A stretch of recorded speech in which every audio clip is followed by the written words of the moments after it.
আমার উপহার কই? এটাই তো তোমার উপহার। কেন? আল্লাহ, এই কিপটা বাচ্চা কিপটা কয় কি? এই পেঁপেই নাকি আমার উপহার? তোমার প্রেমিকা তুমি এই পেঁপে উপহার দিলে, আমার আর কিছু পাও নাই? তোর কাছে তুই রাখ। আব্বার কাছে এত কইরা কয়টা টাকা চাইলাম, আব্বাও দিল না। তাই অন্য কোনো উপায় না পাইয়া তোমার লাগে পেঁপেটা লই আইছি। রাখো না তুমি পেঁপেটা। এই কিপটা বাচ্চা কিপটা, এই কাঁচা পেঁপে রেখে আমি কি করব? টাকা হইলো তো একটা কথা ছিল। সব ফাঁকি দিয়ে চুরি করে লই আইছি। পেঁপেটা তুমি রাখো, নিলাম অনেক কষ্ট পাবো। হাতে ধরে যদি কাম না হয়, তাহলে পায়ে ধরতে দাও। এ আল্লাহ, ছাড় ছাড়, খাই খাই না, খাই না। তুই খা তোর পেঁপে। ও আচ্ছা, বুঝতে পারছি। কাঁচা খাইছো তো, ওই কারণে তোমার এমন।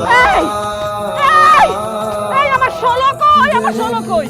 পেঁপে ওই যে আমার কাছে 16 নম্বর পেঁপেটা তো নাই। তোরা খাইতেছস না? এই যে কিছু হাঁকাত মিনা হাঁকাত।